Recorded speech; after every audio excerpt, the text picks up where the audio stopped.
Muy buenos días para todos. Comienzo pidiendo excusas por la tardanza en publicar videos nuevos, pero a veces, lamentablemente, no nos queda disponible todo el tiempo que quisiéramos. Entre una cosa y otra se nos va la vida. Pero aquí estamos. Y el día de hoy quisiera, aprovechando que hemos estado últimamente comenzando a ver las ideas de Santo Tomás de Aquino acerca de la naturaleza humana, sus ideas acerca de lo que el hombre es, quisiera aprovechar para comentarles un poco acerca de un libro que me he estado leyendo estos días. Paréntesis: si en algún momento escuchan ladrar como desquiciada a mi mascota, les pido disculpas. He intentado grabar este video varias veces, siempre me interrumpe. He comprendido que es una batalla perdida, así que prefiero pedirles excusas a ustedes. Si en algún momento la escuchan ladrar de fondo, pues esos son las consecuencias de grabar desde la casa. Así que tratemos de ignorar a esa demente. Este librito que ustedes están... Cierro paréntesis, perdón. Este librito es el que ustedes tienen en pantalla. Se llama "Y el cerebro creó al hombre". Ya el título está mal. Pero bueno, no vamos a hablar. Este video no es para hablar del título, pero ya el título no gusta. Ya el título es inexacto desde donde se mire. Si nos ponemos quisquillosos con la exactitud y con la precisión de las palabras, de las expresiones, pues ya el título no encaja. Para que el cerebro cree al hombre, debería tener primero poder creador. Ya el verbo está mal, pero bueno. Y debería existir antes del hombre, porque la causa es de alguna manera anterior a su efecto. Por lo tanto, tendría que existir el cerebro del hombre antes del hombre, y encima tener poder creador, y encima un montón de otras cosas que no nos pongamos demasiado quisquillosos, pero ya el título está mal. Claro, yo entiendo el deseo de este señor, Antonio Damasio, por poner títulos efectistas, es decir, títulos que causen pues un efecto y muevan al lector a comprarlo y a leerlo. Entonces, bueno, eso lo entiendo, en marketing, listo. Solo quería dejar sentado desde el principio que ya el título no cuadra. ¿Quién es este señor Antonio Damasio? Bueno, su hoja de vida es impresionante, todo hay que decirlo. Su hoja de vida es sencillamente impresionante, tiene un montón de títulos, sobre todo en los estudios que tienen que ver con el cerebro, con lo que llaman hoy en día las neurociencias. Él es un neurobiólogo con doctorados en un montón de publicaciones, director de institutos de investigación en el área de las neurociencias, perdón, una autoridad, según el significado actual que tiene esa palabra de autoridad en el mundo de las ciencias modernas. En este caso, pues las neurociencias, encargadas del estudio de la anatomía, de la conformación, pero también de las funciones del cerebro, para decirlo sin tanto detalle, del cerebro. ¿Qué es una autoridad este señor? Sin ninguna duda, sabe muchísimo del cerebro, sin ninguna duda. Sabe más acerca de lo que está acá por dentro, de esa masa gelatinosa, medio blancuzco amarillenta, que tiene como 1,5 kilos de peso, y es realmente desagradable, todo hay que decirlo. ¿Sabe más de eso que todos nosotros? Sí, seguramente que sí. Por lo tanto, el libro es un libro interesante. porque estamos leyendo a un hombre que sabe. Y cuando uno lee a alguien que sabe sobre algo, pues es interesante. Habla con mucha... escribe, más bien escribe con mucha convicción, escribe con un gran apasionamiento, con una gran seguridad, con una gran confianza en lo que él y sus colegas creen estar descubriendo acerca del cerebro, y sobre todo acerca del cerebro y la relación del cerebro con la conducta humana, con el comportamiento, y más específicamente con la conciencia, con el pensamiento, con el yo, con las emociones, con la creatividad y con otro montón de cosas. Entonces, sin duda alguna, aquí no estamos diciendo, no vamos a decir que este señor es un loco, charlatán, no, para nada. Es un hombre de ciencia, repito, según el sentido actual de esa expresión. Entonces el libro, desde hace mucho tiempo que yo quería leerlo, pero pues sí quería leerlo, pero es de esos libros que no hay afán, como que usted dice, sí, ese libro me interesa, pero pues no ya, por ahora no, o sea, sí lo voy a leer, se ve interesante. Y entonces lo tenía ahí como en cola desde hace mucho tiempo. Y ahorita que tuvimos con mi esposa unos días de descanso en nuestros respectivos trabajos, hicimos un viaje corto por aquí cerca. Aproveché entonces un par de días para tomarlo y leerlo. Yo ya sabía,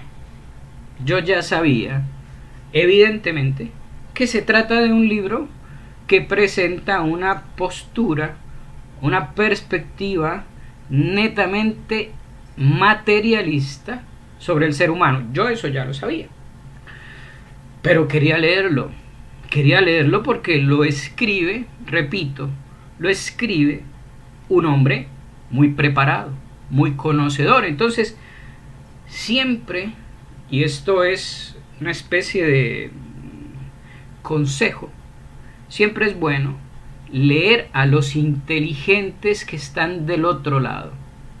A los charlatanes es pérdida de tiempo, pero a los inteligentes que están del otro lado, es decir, a los inteligentes que defienden y sostienen posturas contrarias a las propias, conviene leerlos, conviene conocerlos, porque ahí ve uno de la mejor manera posible expuestos esos argumentos que son contra los que nosotros estamos batallando, por decirlo de alguna manera.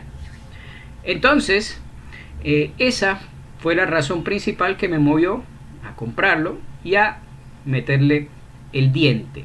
Yo ya sabía que me iba a encontrar con una postura materialista acerca del ser humano. No fue una sorpresa, yo sabía. Sin embargo, no pensé encontrarme con una manera de envolver al lector tan llena de sofismas. Y espero no estar siendo demasiado injusto. De pronto un poquito, pero no demasiado. Entonces, yo sabía que me iba a encontrar con un autor materialista. ¿Qué significa? Significa que yo sabía que me iba a encontrar con un autor que me iba a explicar, entre comillas, la naturaleza humana haciendo uso meramente de lo material, de lo físico, en este caso, pues, de los estudios de las modernas neurociencias. Yo lo sabía. Y entonces yo sabía que me iba a encontrar con una explicación del ser humano que no recurre para nada ni a Dios, ni a la creación, ni al alma y el espíritu, la trascendencia, etcétera, etcétera. Yo eso lo sabía, lo tenía en cuenta, iba ya preparado para encontrármelo. Pero me encontré con algo que, que para eso sí no estaba yo preparado, y es una abundancia de, ¿cómo se dice? Una abundancia de sofistería, no sé si la palabra existe, en cada página desde que empieza. De hecho, los tres primeros capítulos, son un poema de sofismas que, con decirles que me cansé de subrayarlos, porque cuando recién empecé, pues cogí mi lápiz, tomé mi lápiz y empecé a ir subrayando aquellos renglones donde encontraba yo afirmaciones descabelladas. Pero llegó un momento cuando ya iba como en la página 50, 60, que mejor solté el lápiz porque básicamente estaba subrayando todas las páginas. Entonces dije, no, esto no tiene sentido. El libro entero, con todo y su tremendo conocimiento acerca de la anatomía y las funciones de cada partecita del cerebro, independientemente de eso, es una tremenda pieza de sofistería. ¿Pero a qué me refiero? ¿A qué me refiero? Vamos al punto. ¿A qué me refiero? Me refiero a que cada página está llena de expresiones, de afirmaciones que este señor realiza y que se las saca del bolsillo de manera gratuita, pero que, y esto es lo interesante, se ve obligado a hacerlo, porque desde su postura materialista, este señor pues no puede meter en su discurso nada que no sea material, burdamente material. Entonces se ve obligado, cuando se necesita incluir, para explicar las cosas de las que está hablando, se necesita incluir la intencionalidad, la búsqueda de propósitos, la conducta casi que planeada hacia un fin. Entonces este hombre, Antonio Damasio, se ve obligado a rellenar su escrito con expresiones que no se sostienen ni siquiera frente al más mínimo y bondadoso análisis lógico. Y entonces, cuando descubre en los fenómenos físicos y químicos que ocurren en el cerebro, cuando descubre orden, que está en todas partes y que lo descubre a cada rato, porque es imposible no verlo, porque el cosmos, como ya sabían los griegos, de ahí viene la palabra cosmos, significa orden. Todo el cosmos está lleno de patrones ordenados milimétricamente, lo cual ya desde antiguo llevó a muchísimas personas a concluir por puro sentido común que detrás de todo necesariamente debía haber una inteligencia todopoderosa, responsable de ese orden maravilloso que es la naturaleza. Entonces este señor, con su inmenso conocimiento, es inmenso en verdad, con su inmenso conocimiento acerca del cerebro, se topa inevitablemente a cada rato con el impresionante y maravilloso y armónico orden que siguen las cosas, incluso en el nivel más básico, atómico, genético, molecular, que ocurre en el cerebro.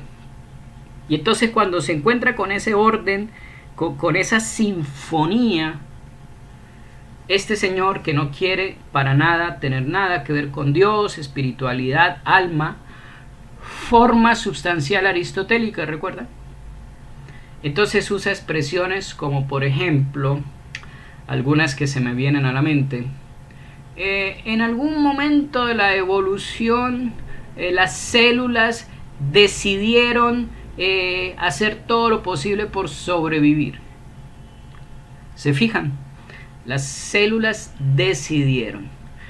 Otra, por allá en otra parte, hablando de la maravillosa coordinación que ocurre en las sinapsis neuronales, entonces usa expresiones como claro, y es que a través de la descarga de la célula, la descarga eléctrica, el potencial de acción que viaja a lo largo del axón, las neuronas se comunican e intercambian afirmación para poder intercambian información, para poder lograr los fines que se han propuesto. Esto es una locura. Decir esto es una locura total.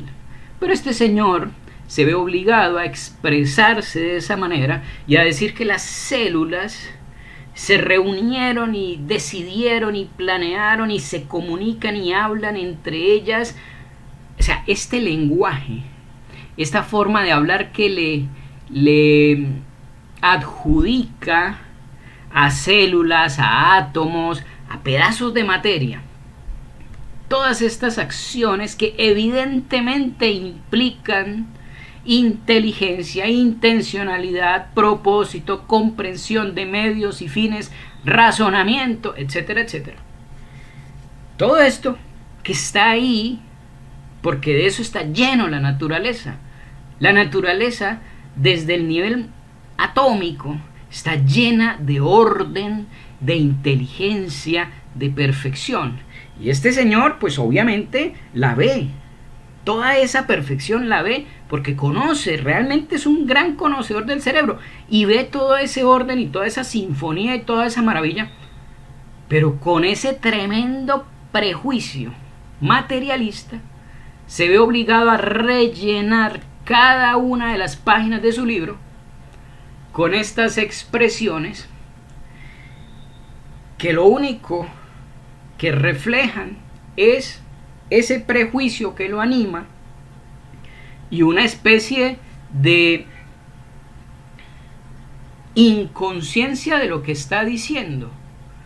Porque ¿cómo puede ser posible que una persona tan inteligente, por supuesto, sea capaz de decir que un grupo de neuronas del lóbulo temporal deciden comunicarse con otras para poder realizar unas acciones que ellas han decidido que son buenas para el organismo? O sea, ¿cómo puede hablar así?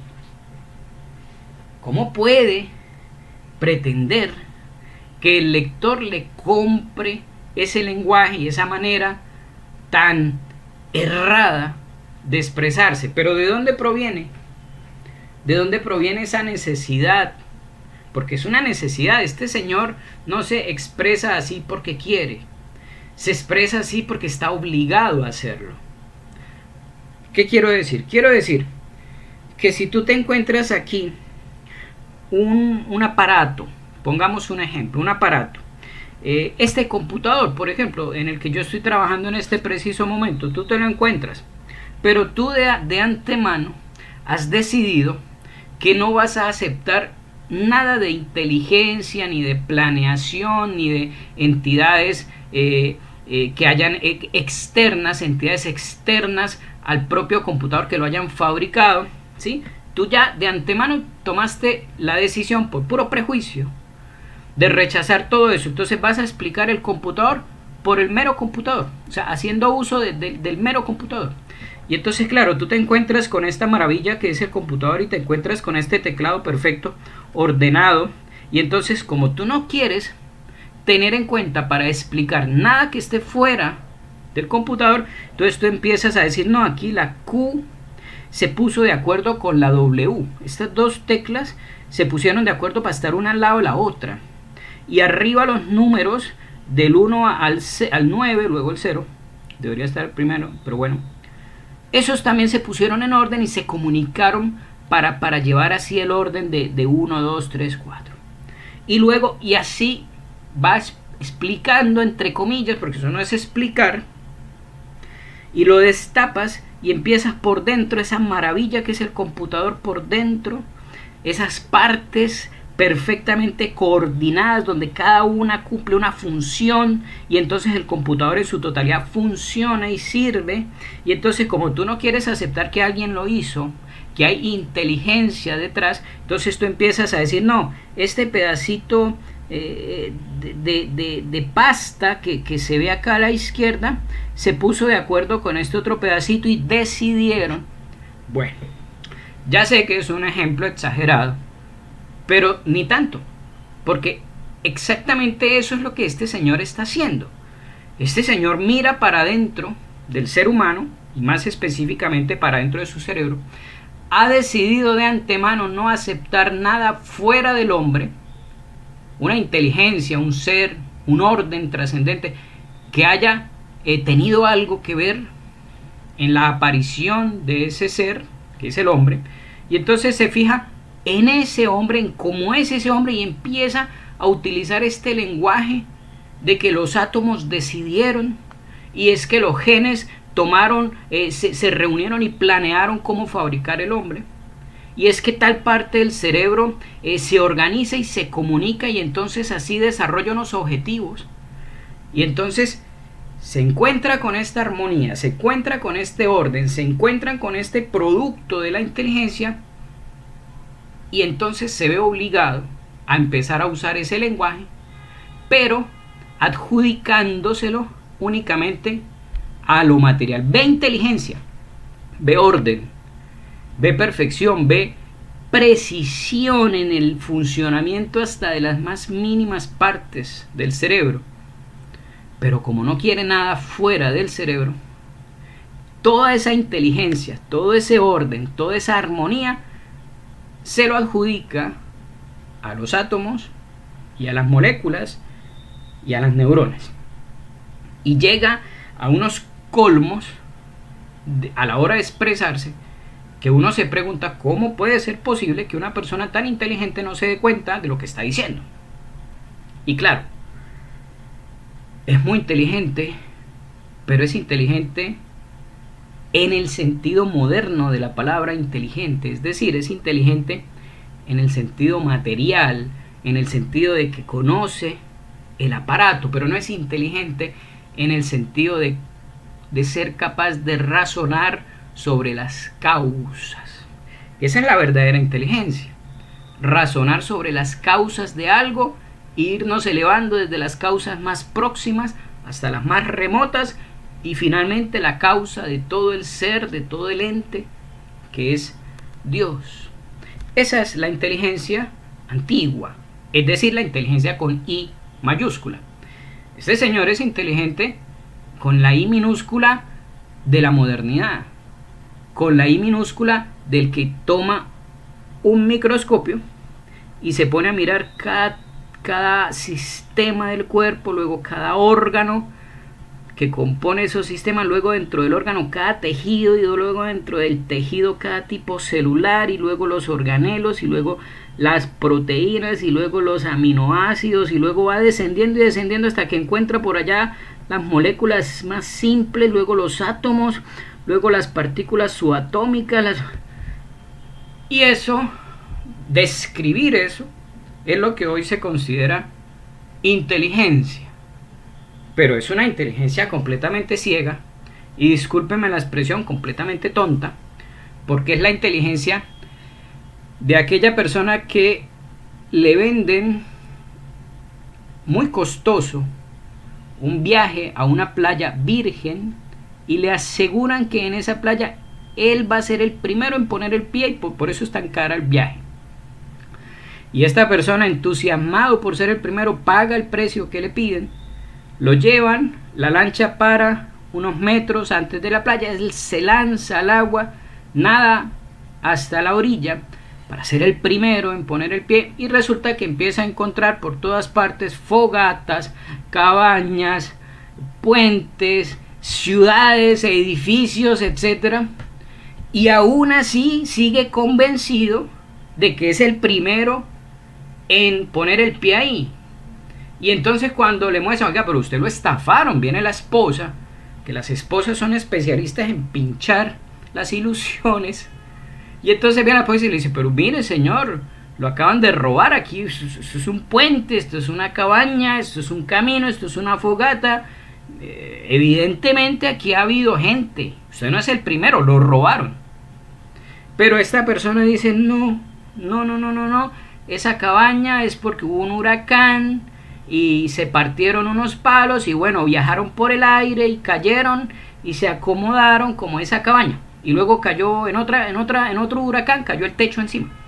Bueno, y esos edificios de allá, bueno, eso fue un huracán peor que levantó mucha más madera del piso y bueno, se armó. Bueno, y este puente, no, pues el mismo huracán. Disculpen de mi parte, el apasionamiento. Pero de este tipo de literatura se están alimentando las nuevas generaciones. De este tipo de explicaciones, entre comillas, que no explican nada. Yo quedé como quedó este pobre sujeto que tiene en la portada de su libro, rascándome la cabeza. Después de leer. Y no lo he terminado, No lo he terminado. Pero ya pasé toda la parte donde él expone sus fundamentos teóricos. Ya estoy entrando a la parte donde entra más al detalle técnico, donde él sin duda es un capo, es un gran conocedor. Pero ya pasó la parte de sus fundamentos y por eso estoy haciendo este video. Sus fundamentos son absolutamente deleznables, absolutamente sofistas, absolutamente limitados en su aspiración a explicar verdaderamente. Si este señor Antonio Damasio se diera un paseíto por las obras de Aristóteles, del buen Aristóteles, y entonces comprendiera los conceptos fundamentales de la antropología, como la forma, la materia, el movimiento, forma, materia, privación, causalidad eficiente, causalidad final, sustancia, accidente, y armado con ese tesoro conceptual, tomara todo lo que sabe acerca del cerebro y lo organizara en un cuerpo de doctrina coherente, sería una maravilla. Una maravilla.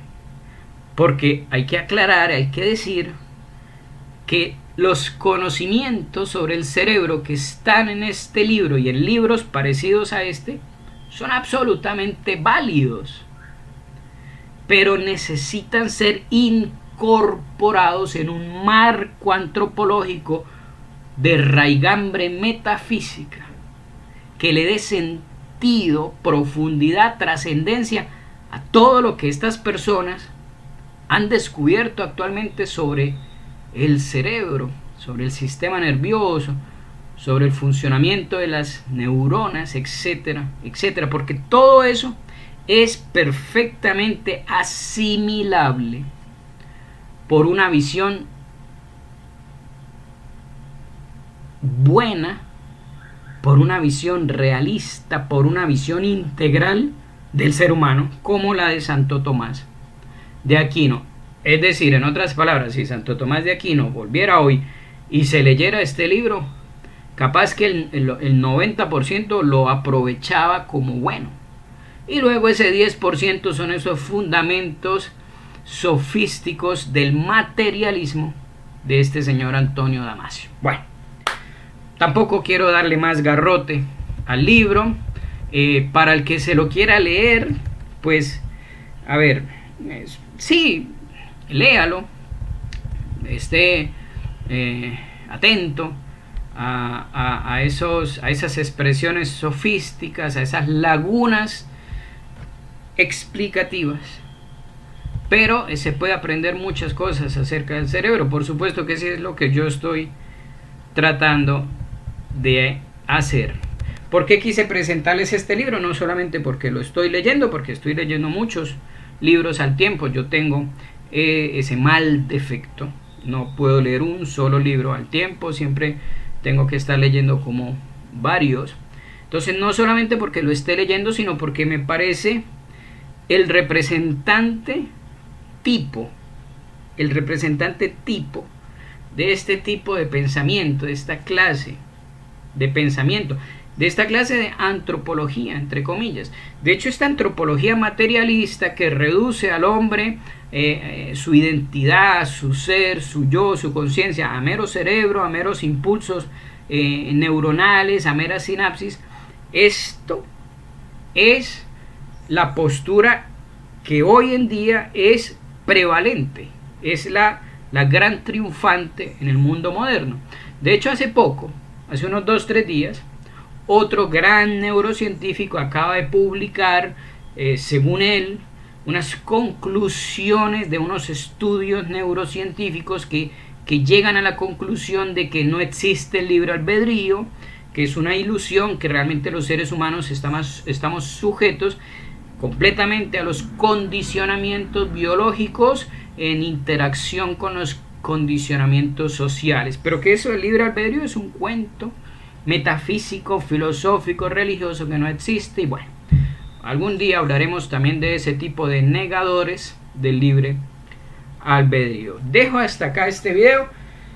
Espero les haya gustado. No se nieguen la lectura de este libro. Si lo quieren leer, léanlo. Es grandote, tiene más de 400 páginas, pero bueno, vale la pena. Vale la pena, sobre todo vale la pena, como dije al principio, para conocer a los inteligentes del otro lado. Porque es que si solamente hablamos entre nosotros, pues qué chiste tiene.